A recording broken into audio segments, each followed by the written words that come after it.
This channel is made possible by viewers like you. My viewers, subscribers, and patrons greatly help to keep this channel going. I wouldn't be here today if it wasn't for all of you. Please make sure to subscribe so you don't miss any uploads. And if you'd like to go the extra mile, please check out my Patreon page. For just $1 a month, you'll get access to what I'm working on, previews of upcoming content, and even early videos, along with other tier options for those that are interested. Thank you, and now on to the video.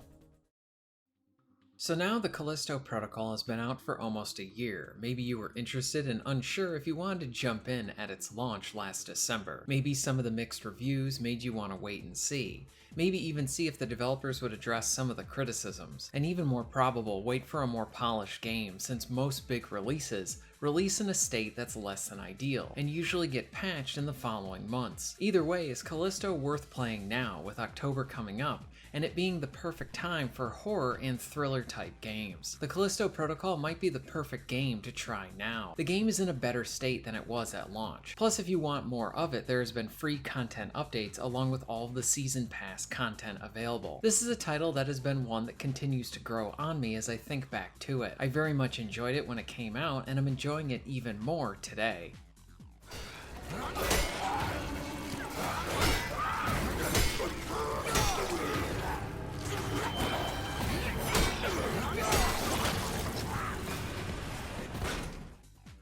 The combat in the Callisto protocol is interesting because it's made up of two parts. The first half of the game is very much focused on the melee combat, with some guns mixed in. By the second half of the game, guns play a bigger role, and the melee gets reduced to being more of an option rather than the focus like it was in the first. I do like the variation, and in some ways it even shows the progression that one would want in a horror game as you slowly climb to have more power. While I really enjoyed the shooting and playing around with the guns, I did miss the elements from the melee that you really get to see from the first half of the game. It is hard to explain, but having the melee be the primary focus of the combat, along with it being so visceral and brutal, it makes each of the encounters that you have come off as intimate and meaningful combat moments. These gameplay fights stay with the player, like a really good story beat. Each one feels like a victory as you escape with your life.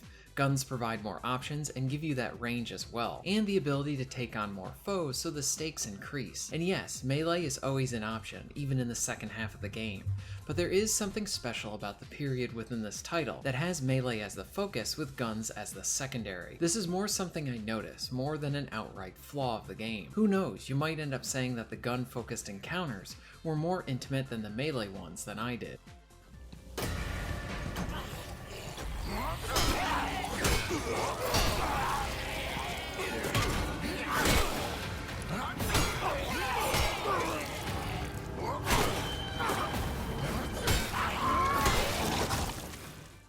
The Callisto protocol is a very linear game, and it's one that's full of nook and cranny type stuff. Exploration is worth it, even when the game likes to get in your way with it a bit. For example, oftentimes you are presented with side paths that can often lead to additional encounters and useful side items. You even see this early on, but with the great use of a minimalist HUD and no objective markers, there are times where you think you're going down a side path, but it ends up being the main path, and the door shuts behind you and you cannot go back. A simple reload of the autosave can remedy this, but this also means that I think new players should be extra cautious of this happening to them, because you'll want to go back and explore those optional rooms. Something that is worth noting for someone starting out is that the melee dodging system does appear to be more involved than it actually is. To dodge an attack, you need to flick the left stick either left or right. So an enemy is about to land a hit on you, and you flick your stick and then you will dodge that attack. When dealing with an enemy who throws more than one hit at you, you'll need to alternate left and right on the left stick to keep evading, or you can hold back to block. Now when I first played this, I thought I needed to dodge in the direction corresponding to where the enemy was going to hit me, meaning I had to really read the enemy to achieve a proper evade. To my surprise, this is not the case at all.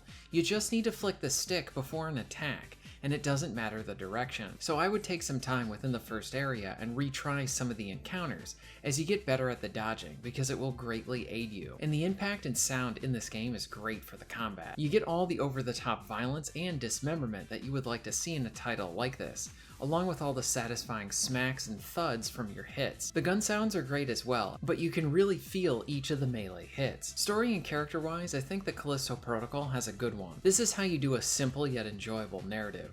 Jacob is a character that is easy to get attached to, because he is basically an everyman, but through his actions it shows us more about him. For the most part, this is a well done narrative and a journey worth taking. There are some moments where the writing could have been better for sure, including the true ending with the story DLC, but like many aspects of this game, there is more good than bad here.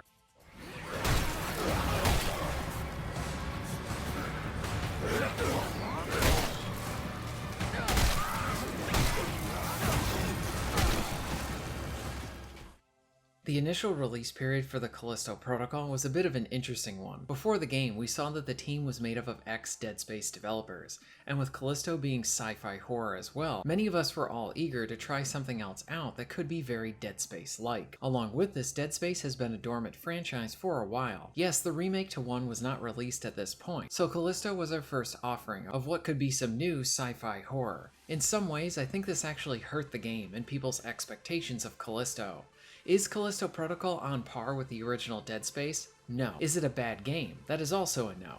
Does the Callisto Protocol have flaws? Yes, and in some ways it feels like some choices could have benefited from some more refinement. But this game is a very enjoyable one, and one that I think will go down as an underrated title. I think many got caught up in this and ignored the great amount of good that this game was able to do. I'm a big fan of this game, and I most certainly think the good outweighs the bad. I think a good judgment to how much I enjoyed a game comes from the pull to want to play it again, and the more I think back to Callisto, the less I need an excuse to jump right back in and start up a new save game. I actually did that for this video to see how the game is, how I remembered it, and where it currently is at. As a fan who played it at launch too, I can tell the game feels smoother than it was. While I am not that far in it right now, it seems like normal difficulty feels a bit more balanced, especially when it comes to the health pickups, and in a few cases, enemies do not seem to gang up on you early on like they did before. Something else I really like is the health injector time has been reduced too. When you go back to the game's launch and the months following it, it was apparent that the development team needed a few more months to launch their game in a better state than what we initially got. And it shows that if some more time could have been provided to this team, I think more people would have not been so harsh on it. Either way, it is one to play today, and it's a game that often goes on sale, and it's going to be coming to the PS Plus as well. For those of you who played it at launch, what were your thoughts on it? Have you played it since the updates?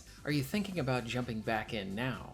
Let me know all of this in the comments down below. If you're interested in being notified of new videos, please hit the subscribe button and bell. And if you would like to support the channel and get early access to content, please check out my Patreon. All of the links will be at the end of this video and within the description. And thank you very much for watching.